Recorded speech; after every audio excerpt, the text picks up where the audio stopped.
विद्या Saroj official की तरफ से आप सभी को हार्दिक शुभकामनाएं। करवा चौथ की हार्दिक शुभकामनाएं, ढेर सारी बधाइयाँ। देखो हम करवा चौथ पूजन करने जा रहे हैं। मैं आपको बताऊंगी हमारे यहाँ कैसे मनाते हैं करवा चौथ।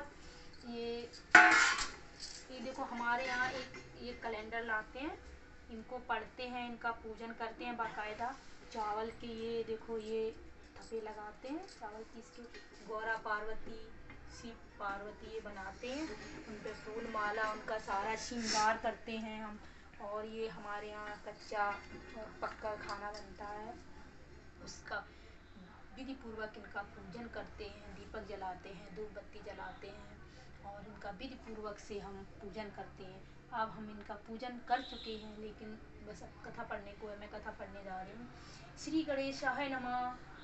करके क्षीर संपूर्ण तोय पूर्णम थापि वा ददामि रस युग चिरंजीवतु में पति इति मंत्रेण करकांतांजते शुभा सिमी सवयोदस्सातु आध्यात्यात्मएतवा एवमेतकृत्वे नारी सौभाग्य काम्यता सौभाग्य पुत्रोत्राति लाभ्यते सुसिद्धता स्त्रियम। श्री करवा चौथ पूजन। जय हो माता रानी मैया। कार्तिक बदी 4 को करवा चौथ कहते हैं। इसमें गणेश जी का पूजन विधि पूर्वक सुहागन स्त्रियां अपने पति की दीर्घायु के लिए करती। दिक नामक ब्राह्मण के 7 पुत्र और एक वीरावती नाम की कन्या थी।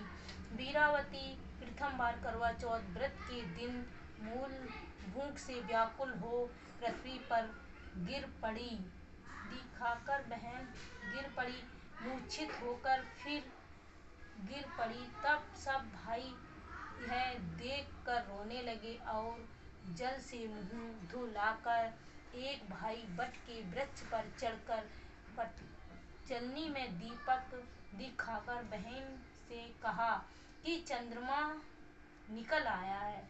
उस अग्नि रूप को चंद्रमा समझ कर दुख छोड़ कर चंद्रमा को अर्घ देकर भोजन के लिए बैठी ही थी। संतोष के वहाँ इंद्राणी पहले कौर में बाल निकला, दूसरे कौर में छींक आई और तीसरे कौर में ससुराल से बुलावा आ गया। ससुराल में उसने देखा कि उसका पति मरा पड़ा है। संतोष में वह इंद्राणी आई और उन्हें देखकर विलाप करके वीरावती बोली कि हे माँ, यह किस अपराध की मुझे फल मिला है। प्रार्थना करते हुए बोली कि मेरे पति को जिंदा कर दो। इंद्राणी ने कहा कि तुमने करवा चौथ का बिना चंद्रोदय के अर्घ दे दिया था, यह सब उसी का फल हो रहा है। बोली अब तुम 12 माह के चौथ के करवा चौथ व्रत श्रद्धा पूर्वक और भक्ति से विधि पूर्वक करो, तब तुम्हारा पति पुनः जीवित हो उठेगा। इंद्राणी ने ये वचन सुन वीरावती ने विधि पूर्वक 12 माह के चौथ श्रद्धा और भक्ति पूर्वक बड़े चाव से किया और इन व्रतों के प्रभाव से उसका पति जीवित हो गया। बोलो श्री रानी की जय। जय हो गौरा पार्वती की जय। हमारी कथा संपूर्ण हुई।